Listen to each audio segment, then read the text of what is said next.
La saison 6 de Fauteuil Radio est propulsée par le cabinet Laverie de Billy. Avec une équipe intégrée de 200 professionnels établis à Montréal, Québec, Sherbrooke et Trois-Rivières, Laverie est un cabinet d'envergure reconnu pour offrir des solutions juridiques personnalisées et innovantes, adaptées à la réalité de leurs clients.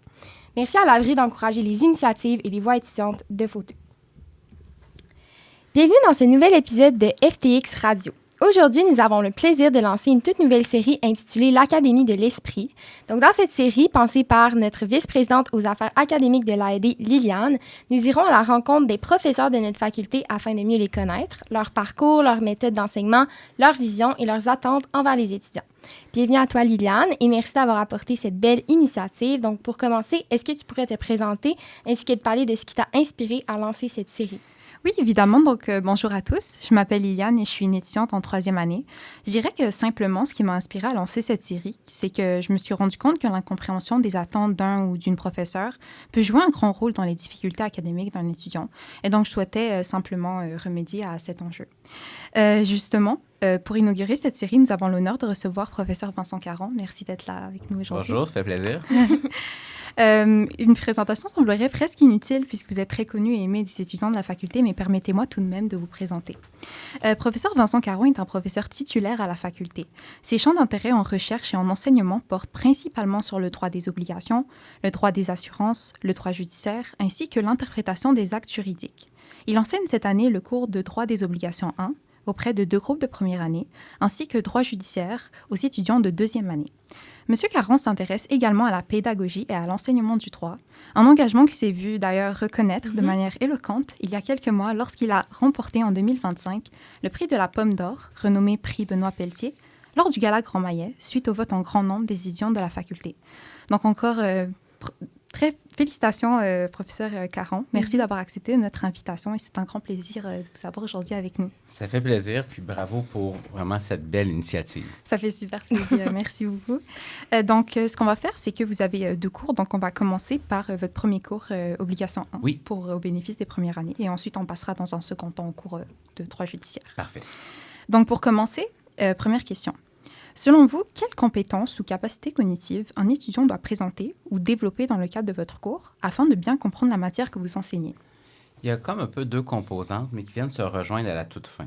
Il y a quelques années, j'avais dénombré le nombre de notions dans le cours d'obligation 1, puis j'étais arrivé au chiffre d'environ 120. Okay. Donc, il y a une espèce de composante de se construire un dictionnaire.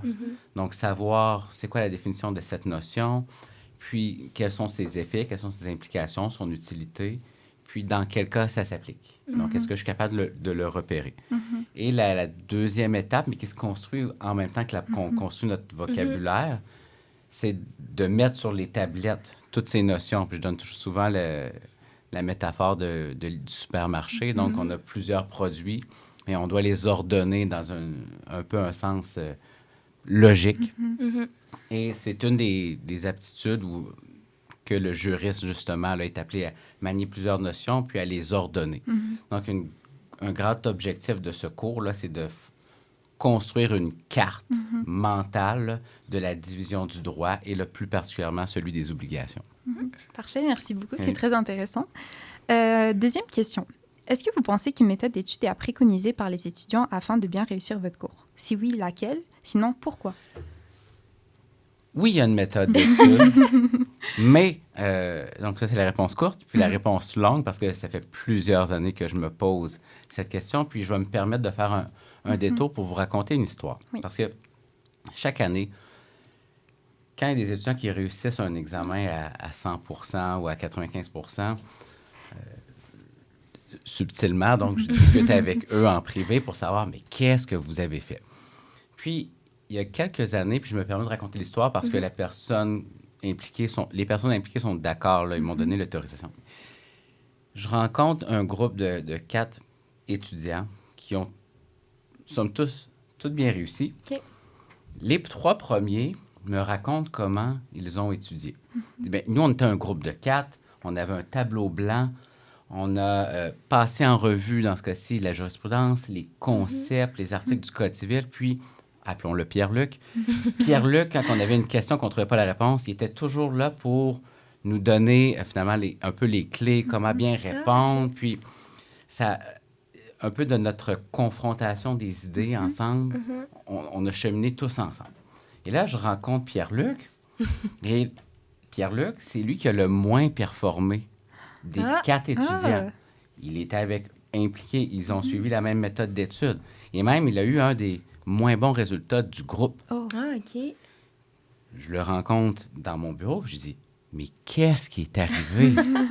Et il me regarde droit dans les yeux, puis il dit, sincèrement, j'ai paniqué. Il dit, je suis arrivé à l'examen, je savais plus ma matière, j'ai paniqué. Et là, dans ce cas-ci, ils ont suivi le même parcours, la même méthode d'étude, mais 2 résultats à l'opposé. Donc, le problème dans cet étudiant qu'on appelle Pierre-Luc et son plan d'études, en quelque sorte, pour ses examens futurs, même pour les autres cours, il a rencontré des spécialistes pour traiter un peu, je ne sais pas si c'est de l'anxiété, mais mieux contrôler son stress. Puis, il y avait un peu dans son plan de match visualisé. Donc, il disait avec mon coach, puis c'est des ressources qu'il y avait sur le campus. Il dit, on a fait un peu un scénario. Et c'est là où, c'est une réflexion un peu que je développe de plus en plus, là, mais j'invite les étudiants à se percevoir comme des athlètes de haut niveau. Parce que la technique qu'il me décrivait, qu'il a mis en place avec son coach, c'est vraiment comme font les athlètes olympiques de haut niveau. Donc, il s'est visualisé le matin de son examen. Si j'arrive en classe, puis il arrive telle chose, qu'est-ce que je fais? Donc, il y avait déjà un plan. Et à l'examen final, bien, il s'est vraiment bien rattrapé. Et donc, le résultat que cet étudiant a obtenu n'est pas forcément le reflet de sa technique d'étude. Et ça, vous êtes tous un peu comme individualisés, soit dans vos difficultés ou épreuves de vie ou façon d'apprendre. Puis, à la première session, là, c'est le temps de justement apprendre à s'apprendre, découvrir qu'est-ce qui fonctionne pour chaque personne. Puis, je vais prendre aussi un autre exemple dans un autre cours de droit des assurances. Il y a un étude, puis là aussi, qui est rendu un ami, puis il m'a donné l'autorisation. Puis, l'étudiant, à chaque fois que je pose une question en classe, il lève la main, il a tout lu les décisions, il maîtrise les faits, le droit. Il arrive à l'examen d'intra, il a la pire note. Et c'est un échec, il a la pire note de la classe. Je le rencontre dans mon bureau, je dis, et on regarde ensemble son examen. Je dis, mais qu'est-ce qui est arrivé? Et il regarde sa copie, puis il dit, honnêtement, il dit, je le sais pas. Il dit, je lis ma réponse, puis je me souviens même pas d'avoir écrit ça. Fait que des fois, avec le stress, et là, c'est... Et il était passionné là, de droit des assurances, puis aujourd'hui, il travaille dans le domaine. Je ne crains pas pour la sécurité du public, mais c'est vraiment comme démontrer à quel point la maîtrise là, du stress là, peut être un obstacle à surmonter pour plusieurs. Parfait, mais merci beaucoup. Bienvenue. Nous pouvons passer à la prochaine question. C'est simple. Quel est le format de vos examens? Pour l'examen de mi-session, il y a une bonne composante qui consiste avec des choix de réponse. Donc, habituellement, là, 4 à 6 choix de réponse. Donc, souvent, un énoncé qui est assez court. Évidemment, je disais en introduction, il y a beaucoup un cours de vocabulaire. Donc, l'examen de mi-session, bien, c'est beaucoup de... Est-ce que je saisis quelle définition s'applique, quelle notion s'applique dans telle ou telle circonstance? Puis, avec une ou 2 questions à développement. Et au final, bien là, c'est un peu de mettre toutes ces pièces du casse-tête ensemble et voir si on est capable de poser un diagnostic juridique, mais évidemment de base, là, parce que c'est un cours de première session. OK, parfait, merci. Bienvenue. Comme 4e question, j'aimerais vous poser, dans le cadre de vos examens, quelle est l'erreur la plus fréquente que font les étudiants selon vous?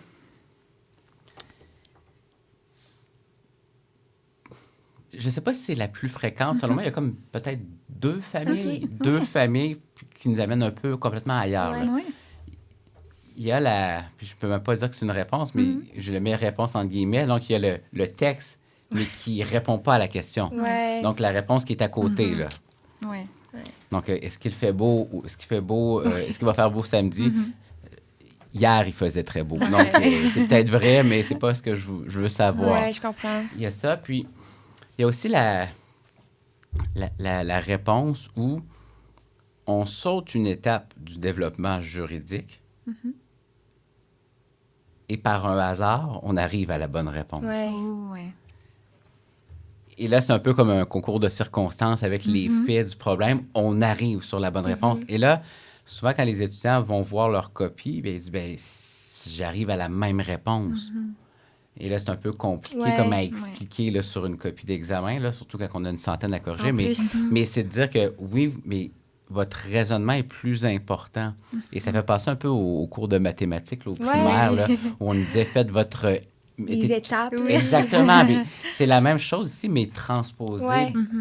en écrit, là, mais au domaine juridique. Donc, des fois, c'est pas tant toute la dernière réponse, là, le oui ou le non, mais toute la méthode qui est suivie. Donc, je pourrais mettre oui, mais j'ai pas appliqué, exemple, le bon régime. Ouais. Ouais. Donc, ça, c'est un peu difficile, plus difficile à comprendre lorsque les étudiants vont voir leur copie. Ouais. OK, parfait, merci. Bienvenue. Ensuite, sur une échelle de 1 à 10, comment représenteriez-vous l'importance des lectures que vous donnez dans l'optique de bien réussir votre cours et pourquoi? Moi, je mets un 10. Puis, il y a comme plusieurs niveaux à ma réponse. Les lectures, finalement, qui sont proposées, suggérées, moi, j'invite les étudiants et les étudiantes à avoir en tête que c'est un échantillon que vos profs... Là, je me permets de parler pour mes collègues. Là. C'est un échantillon. C'est un peu une carotte que prend votre professeur qui est là, sur telle question. Là, l'arrêt le plus important de la Cour suprême, c'est celui-là. Il y en a 3 autres qui seraient aussi pertinents, mais je ne peux pas faire tout lire à mes étudiants. Donc, dites-vous que les lectures qui vous sont obligatoires, qui sont proposées, c'est un peu le minimum. C'est de dire, bien là, ça, il faut que cette personne-là ait conscience de l'existence de ci. Donc, ça, au niveau connaissance, c'est un peu un minimum. Donc, si vous dites, bien, j'ai 40 décisions à lire, bien, je vais en lire 25, mais le 40, c'est déjà finalement, il est déjà épuré. Là. Ça, c'est une chose. Puis, sur la lecture en soi, c'est un muscle. Et il y a un collègue à l'Université Laval qui me disait que chaque année, il y a des étudiants qui disent, bien, il y a trop de lecture dans le cours. Et quand les étudiants disent ça, ils le retournent, donc, une page du recueil, puis ils demandent aux étudiants de lire, à l'étudiant ou à l'étudiante de lire la page, puis le chronomètre, l'étudiant et l'étudiante. Et là, selon le temps que la personne fait, il dit, bien, c'est pas qu'il y a trop de lecture, c'est que vous ne lisez pas suffisamment vite. Et là, depuis quelques années, là, j'encourage fortement les étudiants, surtout là, qui arrivent, là, fauteux, là, de trouver des techniques, suivre un atelier de lecture rapide. Parce que je dis toujours, si vous augmentez votre vitesse de lecture de 10 à la première session, puis 10 à la deuxième session, ça fait une différence. C'est des heures. Là. Et il n'y aura pas moins de lecture quand vous allez pratiquer. C'est simplement que vous allez savoir où porter votre attention. Mais ça aussi, savoir où porter votre attention, on ne se rend pas compte. Là, vous êtes en 3e année, là, vous avez conscience de, mais pour savoir où regarder... Il faut que tu aies lu. Exact. Oui, vraiment beaucoup. Exactement. Puis, je vais toujours me souvenir, quand j'étais en première année, une collègue, elle disait, les premières décisions que j'ai lues, quand je regarde ce que j'ai surligné, je me rends compte que je ne regardais pas... Hein, je soulignais le montant, comme exemple, la personne est condamnée à verser 200 $ pour les frais de justice. Puis, à moins qu'on est dans le cours de responsabilité civile, qu'on s'intéresse au montant, dans peu de cours, on s'intéresse vraiment au montant, à moins que ce soit un cours de droit fiscal, mais c'est peu de cours où on s'intéresse vraiment au montant. Fait que c'est plus sur les concepts. Et donc, maintenant, vous le savez, vous avez fait en quelque sorte cette erreur ou cet apprentissage-là. Donc, en pratique, vous allez avoir soit un contrat, des contrats, des actes de procédure, mais vous allez développer une lecture rapide. Donc, pour revenir à votre question de l'importance sur 10, ça fait partie un peu de votre apprentissage d'athlète. Oui, c'est vrai. Donc, d'augmenter comme votre rapidité de course, en quelque sorte. Là. Oui. Donc, pour ça, je trouve que c'est fondamental. Et, autre dernière chose, là, le 3 heures de cours, généralement, c'est 3 heures de cours, c'est pas forcément 3 heures de cours où, moi, je le conçois maintenant comme ça, là, c'est plus nécessairement un 3 heures où le professeur y enseigne.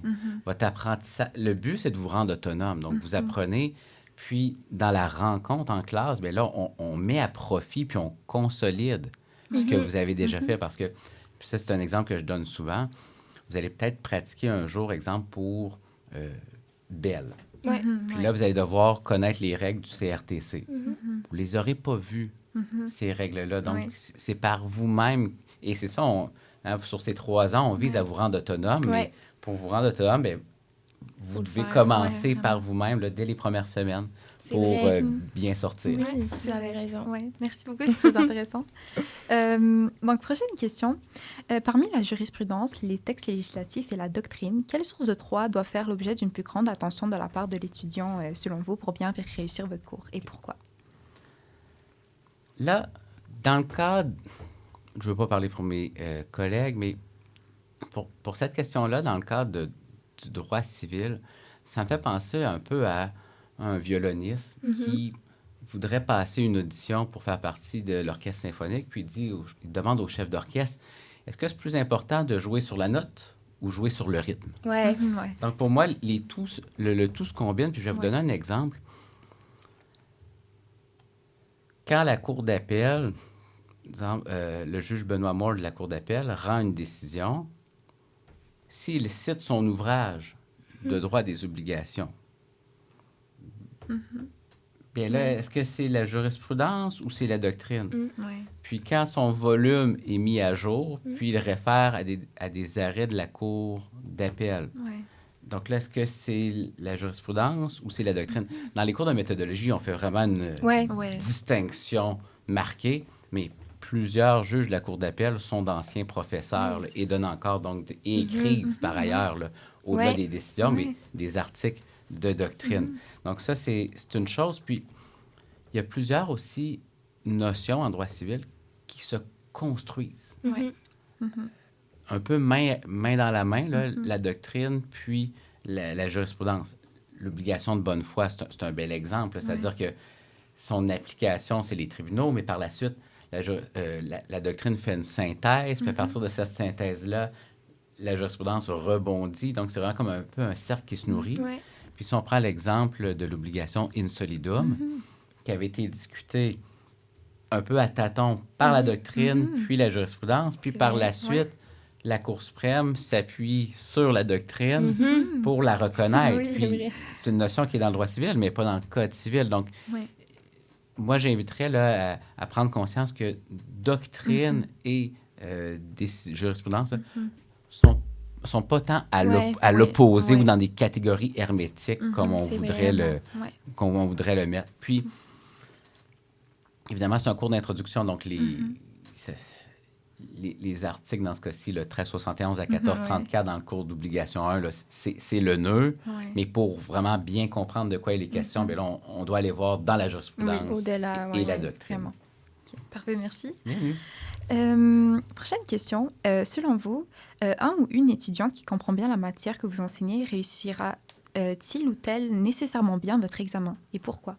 Bien là, si je reprends l'exemple de notre collègue Pierre-Luc, mais pas forcément, mais dans des conditions où l'étudiant ou l'étudiante maîtrise bien son stress, puis elle a fait toute la préparation en amont, là, comme un athlète va se préparer pour sa compétition, il n'y a pas de raison de ne pas réussir. OK, parfait. Merci. Donc, avant-dernière question. Selon vous, qu'est-ce qui fait qu'un étudiant réussisse avec succès et qu'un autre réussisse moins bien dans votre cours? Je vais encore la diviser en deux. Là. La motivation. La motivation, donc, est un facteur qui joue pour beaucoup.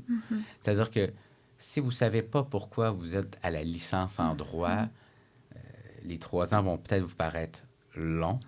Mais si vous le savez pourquoi vous vous êtes inscrit, les 3 ans peuvent passer très, très, très rapidement. Ouais. Oui. Et On le voit. Et ça, c'est un peu la motivation, disons, avec un M majuscule, là, celle à long terme, Mhm. mais aussi un peu la motivation court terme ou encore l'intérêt pour la matière. Ouais. Souvent, ce que j'ai remarqué, c'est que parfois, les étudiants qui ont un intérêt pour le droit privé auront un moins grand intérêt pour le droit public Mhm. et vice-versa. Donc là, parfois, la motivation pour un cours ou l'intérêt pour une matière peut être moindre. Lorsque c'est le cas, là, j'encourage les étudiants à aller voir, je dirais en quelque sorte, un peu plus loin que la matière, dire, ben, ça va être quoi les habiletés, malgré Ouais. tout.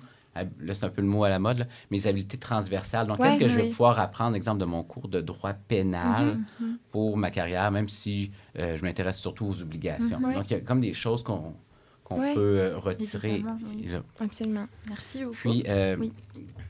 qu'est-ce qui fait qu'un étudiant réussisse bien ou moins bien? Bien, évidemment, la méthode d'étude. Puis là, j'ai été vague sur Oui, la méthode oui. d'étude, mais c'est parce qu'il faut vraiment la développer. Ouais. Puis, Ouais. sur la méthode d'étude, là, peut-être je reviens un peu sur le passé. Un autre étudiant, j'y avais posé la question. Il y a un autre étudiant qui, pour l'examen de mi-session, après 50 minutes, il était sorti, OK. puis il avait obtenu le meilleur résultat Oh, wow. de tout le groupe. Donc, je le rencontre à mon bureau. Puis, il m'explique un peu c'est sa méthode d'étude. C'est-à-dire, bien, j'ai suivi le calendrier de travail que vous avez suivi. Puis, quand j'avais à lire une décision, je me posais la question, OK, mais pourquoi le professeur nous fait lire cette décision-là? oui. Et ça, c'est un peu l'élément contextuel parce que souvent, une décision peut être dans un recueil de jurisprudence, mais de différents cours. Ouais. Ouais. Parce qu'elle aborde différentes questions juridiques. Oui. Et donc, cet étudiant-là avait pris un peu le réflexe de se dire, OK, là, cette décision-là, elle se situe où dans le plan de cours? Ouais. Ouais. Donc, je vais essayer de la lire avec un peu cette vision-là. Ouais. Ouais. Et quand il faisait la lecture un peu de ses notes puis de révision, bien, il essayait toujours d'avoir un peu je ne veux pas dire l'expression en anglais, mais un portrait très général Ouais. de la matière. Donc, un peu se concentrer sur la forêt, là, Oui. plutôt Mhm. qu'être Oui. Centré sur le Oui. microscopique détail. Là. Ouais. Oui. Ah, c'est un bon truc. Oui, vraiment. Merci beaucoup. Donc, dernière question avant de passer au cours de droit judiciaire. Avant de conclure, avez-vous des conseils ou des commentaires que vous voulez partager à vos étudiants de première année? Faites confiance à vos professeurs. Donc, et il y a une chose, excusez, je pars un peu dans toutes les Allez-y, directions, mais on va rapper Parfait, à la oui. fin. Chaque professeur a sa façon de fonctionner, Ouais. exemple, pour son enseignement, pour ses évaluations. Il y a des façons de faire qui vont plaire plus à un à l'autre, mais c'est important d'être exposé à cette diversité de modes d'apprentissage parce que ce que vous allez apprendre de l'un, vous n'allez pas l'apprendre de l'autre et vice-versa. Donc, même sur la technique que vous aimez moins, posez-vous la question, qu'est-ce que je peux en retirer malgré tout? Et sur les différentes modes d'évaluation aussi, ou encore directives d'évaluation, bien, ça peut vous paraître un peu contradictoire. Pourquoi, exemple, dans un cours, annotation interdite, puis dans un autre cas, annotation permise? Ouais. Mais c'est parce que dans les deux cas, il y a des objectifs différents. Ouais. Puis ces deux objectifs-là sont tout à fait pertinents, Ouais. importants, mais un professeur dit, ben moi, c'est sur celui-là que je vais axer. Ouais. Puis l'autre, c'est sur celui-là que je vais axer pour ma part. Ouais. Donc, c'est pas nécessairement des contradictions, c'est qu'il y a tellement d'habiletés à acquérir Ouais. que finalement, les professeurs doivent faire des choix. Donc, faites confiance aux choix que vos professeurs font. On discute régulièrement de pédagogie. On apprend aussi là, tout au long de notre carrière. On s'adapte, on s'ajuste. Donc, ça, faites confiance. Autre conseil, ne demeurez pas seul. Je ne parle pas à la maison, mais ne demeurez pas seul, ne demeurez pas isolé. Les premières semaines là, sont très importantes. Là, je suis encore en contact avec la première personne à qui j'ai parlé quand moi j'ai commencé mon parcours. Là, surtout pour les étudiants de première session, là, c'est une c'est un mois, c'est aussi une Ouais. session qu'on se souvient là, toute sa vie. Là. Même j'ai des collègues encore plus âgés, puis ils se souviennent parfaitement là, de De leur la- première ouais. session. Là. Wow. Donc, c'est important de bien vous entourer parce que c'est des contacts aussi que vous allez garder toute la vie, mais c'est important d'avoir quelqu'un sur qui vous pouvez compter Ouais. et vice-versa. C'est vrai. Ouais. Souvent, les étudiants qui passent pas leur première année, là, un des éléments communs qui ressort, là, c'est la personne, ben, j'ai eu de la difficulté à m'intégrer au groupe, mais on parle pas nécessairement de devenir le président de votre section, là, c'est vraiment de rencontrer une ou deux personnes, puis de Ouais. partager des notes de cours, étudier ensemble, s'épauler aussi là, quand Ouais. il y a des moments un peu plus difficiles. Là. Ça, c'est vraiment un des conseils là, que je donnerais. Là. OK, parfait. Merci beaucoup. C'est Bienvenue. d'excellents conseils. Donc, on peut passer au cours de droit judiciaire. Oui. Je vais poser exactement les mêmes Oui. questions et vous pourriez adapter les réponses. Oui. Donc, encore une fois, selon vous, quelles sont les compétences ou les capacités cognitives qu'un étudiant doit présenter ou développer dans le cadre de votre cours afin de bien comprendre la matière que vous enseignez? Oui. Là, on se situe dans le contexte de droit judiciaire. Ouais. Oui, exactement. Et mon livre sur le droit judiciaire là, va sortir très, très prochainement. Pourquoi j'en parle? Parce que j'ai écrit le livre pour le cours. Wow. Donc, wow, le livre vient structurer la matière. Donc, ce que j'aurais normalement dit en classe se retrouve de façon, selon moi, plus claire là, à l'écrit que à l'oral et avec beaucoup plus de références. Donc, Ouais, j'ai c'est bien ça. le livre est divisé en 14 chapitres, puis ça vient structurer Wow. en classe. Wow. Donc, et c'est un livre de droit judiciaire.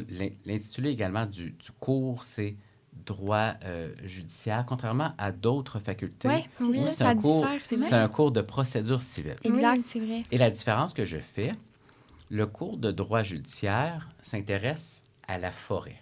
OK. Le cours de procédure civile s'intéresse à l'arbre. OK. Ouais. Et c'est vraiment, vraiment... Et ça teinte la rédaction du livre, mais ça teinte aussi toute la construction du cours, OK. l'enseignement et qu'est-ce qu'on va faire dans ce cours. OK. Ça ne nous intéresse pas la petite technicalité qui est prévue dans le code de... On va les voir, les articles du code de procédure. Mais ça ne nous intéresse pas de savoir que là, c'est un délai de 10 jours et là, c'est un délai de 15 jours. Ça, c'est l'arbre. Ce qui nous intéresse, c'est de voir c'est quoi la théorie Ouais. de l'action en justice. Ouais.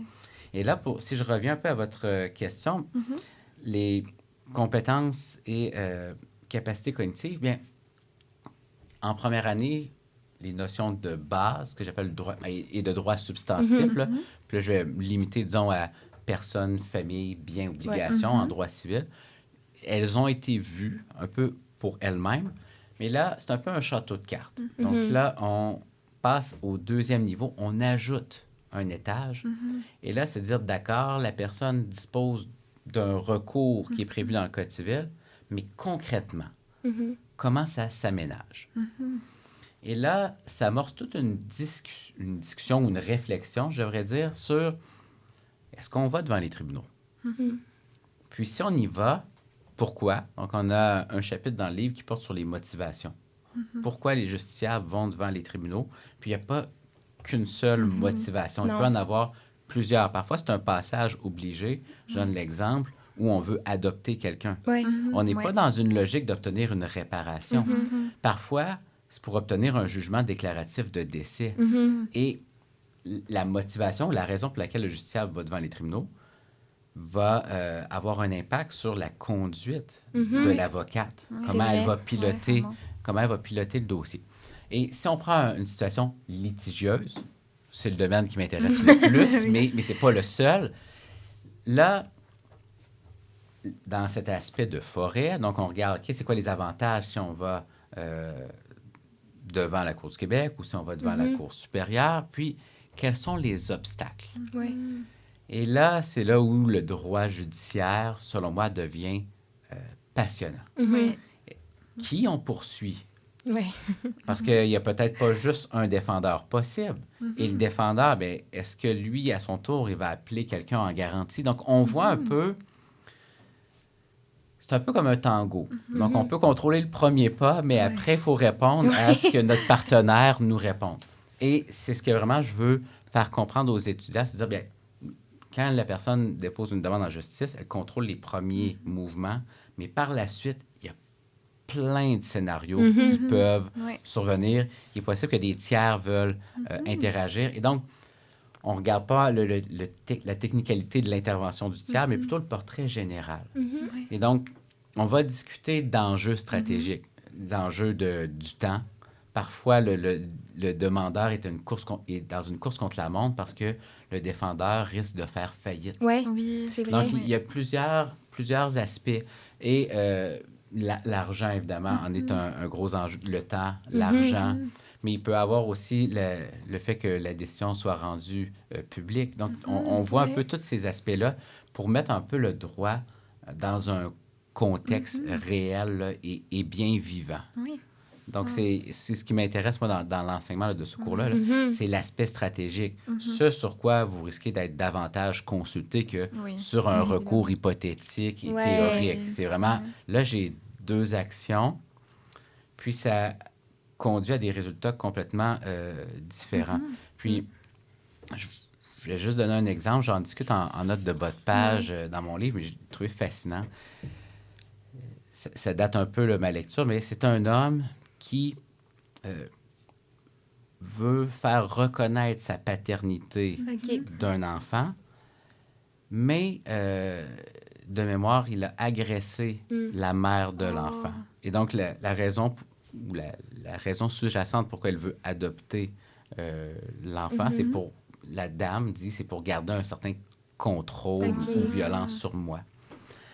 Et évidemment, l'homme ne pourra pas obtenir la garde, mais comme pour des raisons de mémoire de déchéance d'autorité parentale, mais comme il le reconnaît finalement que c'est lui le père, on le condamne à payer des aliments hors la dame, et donc pour un montant qui, de mémoire, là, dans les 5 chiffres. Et je me sers un peu de cet exemple-là pour dire, bien, c'est un peu comme aux échecs. Donc, OK, je fais ce coup-là, mais le boomerang va revenir. Là. Donc, c'est de penser 2 coups plus loin.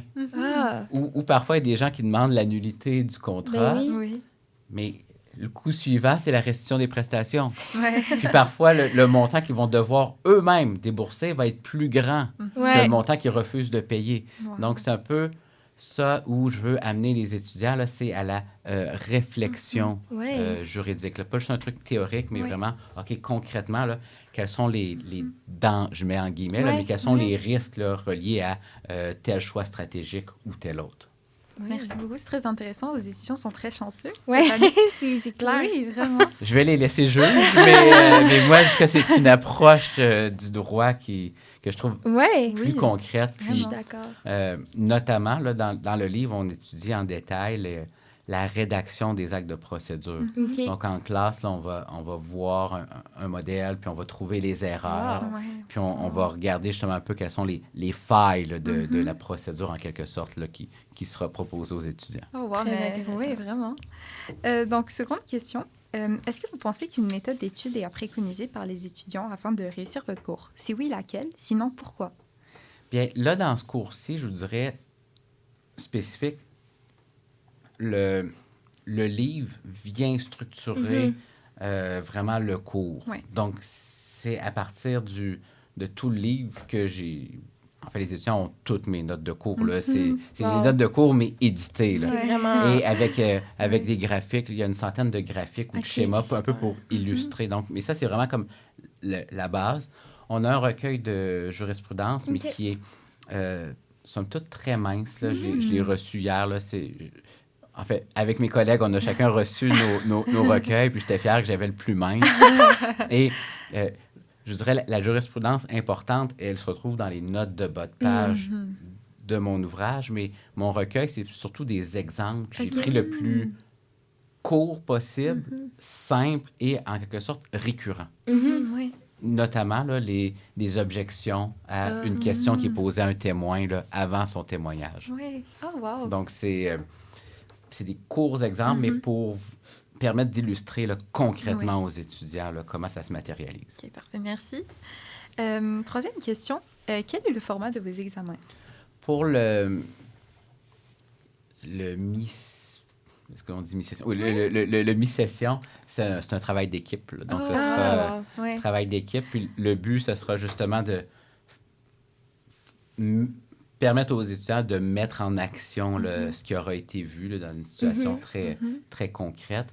Puis l'examen final, bien, on a des questions à choix multiples, puis des questions justement qui appellent à la réflexion ou encore appliquer là, les notions qui auront été vues là, pendant la session. Parfait, merci. Quatrième question. Dans le cadre de vos examens, quelle est l'erreur la plus fréquente que font les étudiants selon vous?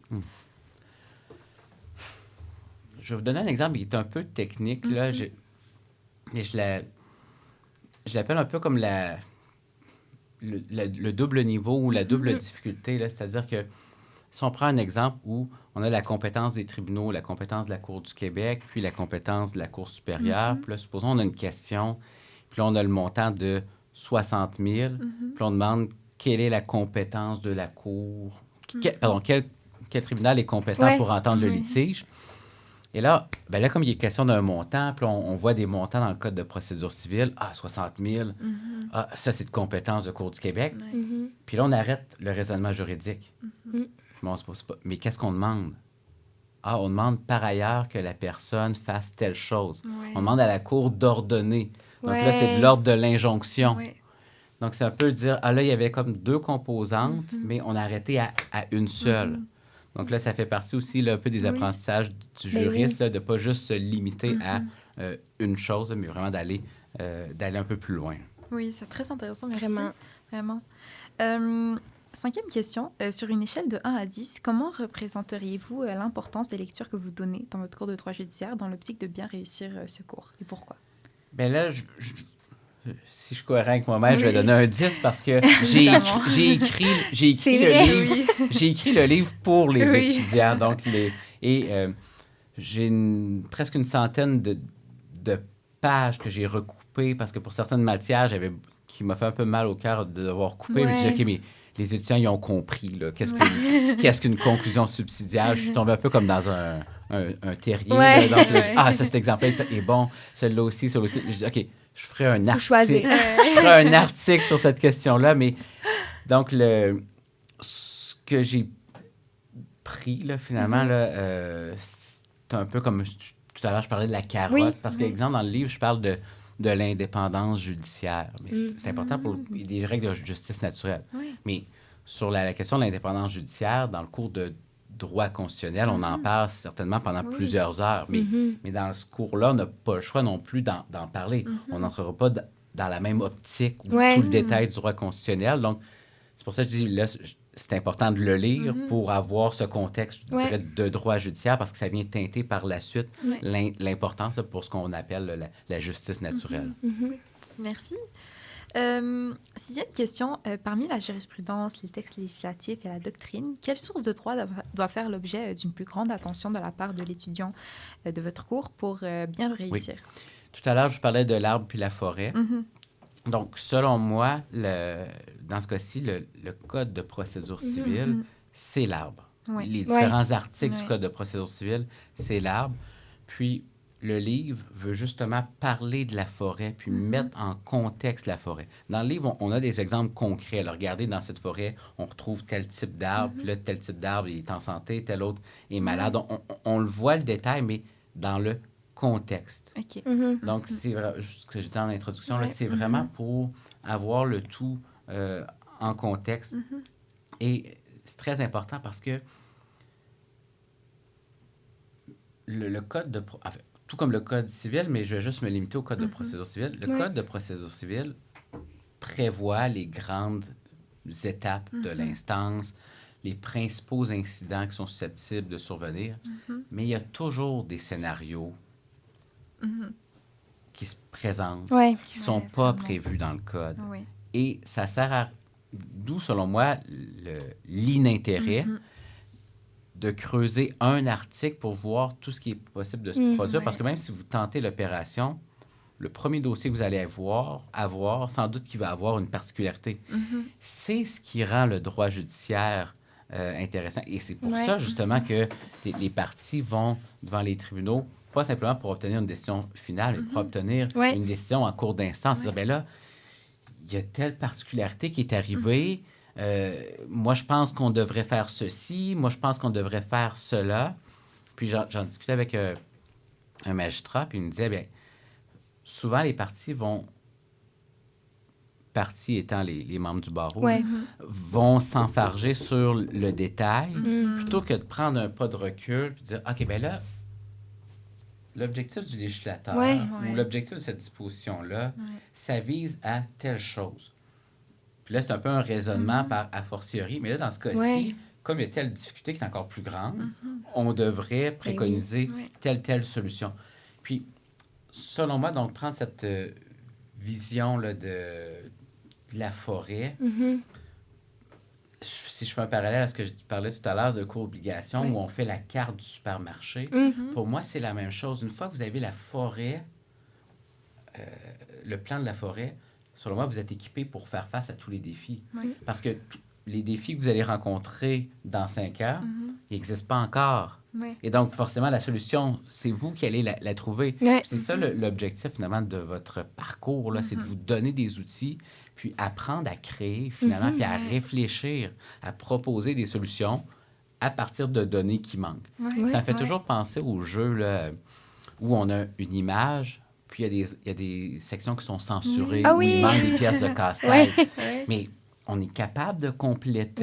Et là, évidemment, plus on enlève des morceaux sans avoir vu l'image finale, plus ça devient difficile. Puis donc, plus vous allez avancer, moins il va y avoir de morceaux, puis vous allez un peu être dans l'inconnu. Mais si vous avez vraiment votre bagage d'outils, vous avez votre carte, selon moi, vous êtes équipé pour votre carrière. Oui, 100%. Merci. 7e question. Selon vous, un ou une étudiante qui comprend bien la matière que vous enseignez réussira-t-il ou tel nécessairement bien votre examen? Dans ce cas-ci, on peut comprendre la théorie, mais c'est important d'aller à l'étape suivante, puis de l'appliquer. Pas juste dire, il y a telle action, puis il y a telle action. OK, mais concrètement, là, à réfléchir au deuxième coup là, d'échec, ça va être quoi la conséquence, quels sont les avantages, les inconvénients de tel choix et tel choix. Ce qui vous attend finalement, lorsque j'avais une réunion ce matin là, de l'école du barreau, donc ce qui vous attend là, à l'école du barreau, là, c'est de dire, OK, il y a 2 choix, il y a 2 options pour le client. Parfois, le client, il n'y en a pas d'option. Ce qui est une autre difficulté pour vous, parce que vous avancez vous portez une mauvaise nouvelle pour le client. Mais parfois, il y a comme 2 solutions avec des avantages, des désavantages. Puis là, vous devez, faire le choix stratégique de, OK, pourquoi Et c'est intéressant parce que dans le cadre du droit judiciaire, la Cour suprême, la Cour d'appel le répète souvent, on n'a pas à s'immiscer dans les choix stratégiques des procureurs.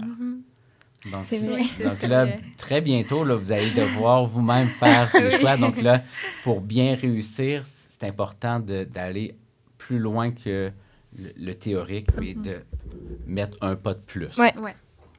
Merci. Bien vu. Avant-dernière question. Selon vous, qu'est-ce qui fait qu'un étudiant réussisse avec succès et qu'un autre réussisse moins bien dans votre cours? Quand je pense aux étudiants parce qu'il y en a qui m'ont marqué, là, qui ont vraiment bien réussi, c'est généralement justement des étudiants qui ont une vision globale, mais pas juste de cette matière-là, mais je dirais une vision globale du droit. C'est vrai. Quand, je vais toujours me souvenir, la première année où j'ai donné le cours, je disais, bien, dans ce cours-ci, on va voir certains éléments de stratégie, puis il y a 2 étudiants qui se regardent et se font signe de tête en va dire ça va être intéressant.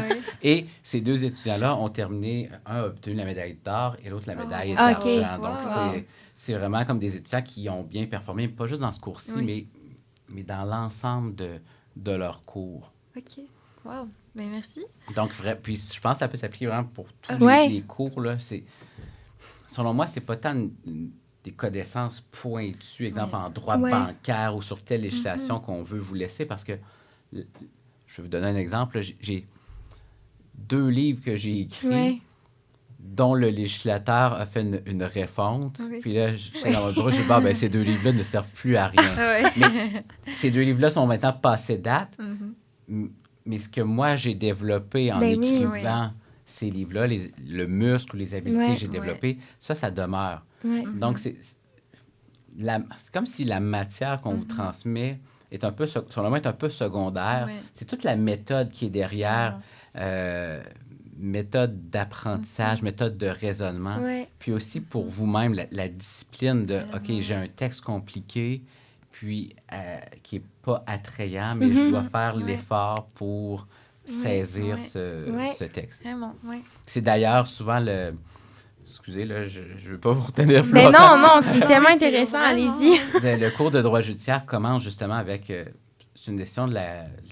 Est-ce que c'est la Cour d'appel ou la Cour supérieure? Celle-là, mais c'est une décision où on a plus de 700 personnes impliquées. La décision doit faire 300 pages. OK. Et j'ai édité des sections. Et je dis aux étudiants, je vous invite à lire justement ces différentes sections Ouais. et à vous mettre dans la peau lorsque vous allez être stagiaire en droit. Ouais. Ouais. Parce que vous allez rarement arriver à un dossier qui est à l'étape 1. Mhm. Souvent, vous C'est êtes vrai. parachuté. Un des premiers dossiers que j'ai eu, on était rendu à l'étape de facturer. Donc, Ah. on commençait par la fin, puis là, d'autres, on est à mi-chemin, d'autres, on commence. Donc, on commence, on se retrouve un peu à n'importe quelle Ouais. étape. Et là, donc, je donne ce texte, qui est la première lecture de la session, et j'invite les étudiants donc à se mettre dans la peau de, OK, là, je représente telle ou telle partie, puis là, je dois comprendre les enjeux. Ouais. Et là, c'est sûr que si j'affronte le texte en disant, je comprends rien, Ouais. je comprends rien. Effectivement, vous n'allez rien comprendre. C'est vrai. Ouais. Mais là, c'est de dire, OK, là, je suis dans les... Ouais. Je dois maintenir la tête Ouais. hors de l'eau. Ouais. OK, je dois comprendre. Ouais.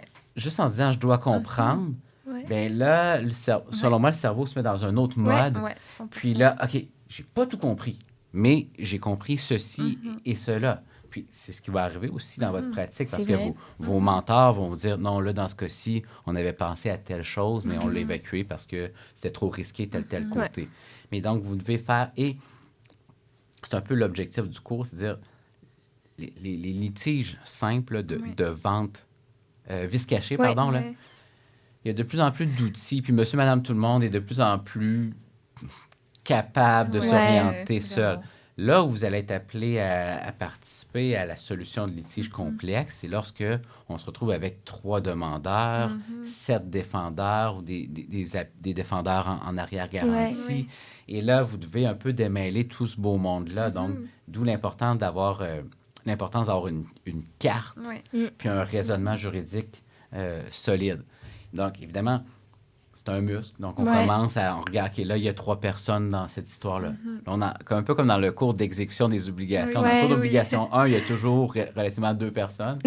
Dans le cours d'exécution, bien là, on en fait entrer une 3e, puis peut-être une 4e. Ouais. Puis dans le cours de droit judiciaire, bien là, on regarde, OK, qu'est-ce qui arrive lorsque une personne qui est au litige décède. Donc Ouais. là, Ouais. ça ajoute des personnes à l'histoire. Ouais. Et là, ces personnes à l'histoire-là, mais parfois, ils ont des rapports acrimonieux, Ouais. des fois non. Puis, dans mon recueil, j'ai pris certaines décisions par le fait que, des fois, c'est exemple, on a 5 parties, des fois, le demandeur et le défendeur peuvent avoir des intérêts qui convergent Ouais. sur une question. Ouais. Exemple, on veut que le litige soit entendu à Québec plutôt qu'à Montréal. Ouais. Ouais. Et donc, c'est de dire, bien, ça, c'est pas monsieur ou madame tout le monde. En fait, c'est pas le justiciable qui parle lui-même à l'autre partie. C'est les avocats qui se parlent Ouais. entre eux. Ouais. D'où l'importance d'avoir des bonnes relations Ouais. avec, Ouais. avec vos collègues. Parce que, et excusez-moi, là, je Non, mais déborde. moi, Oui, je trouve que vraiment. vous donnez des bons exemples. C'est visuel, Vraiment. puis là, on dirait que là, tout d'un coup, je comprends tout. Fait que Ouais. c'est parfait, allez-y. Pour un proche, Ouais.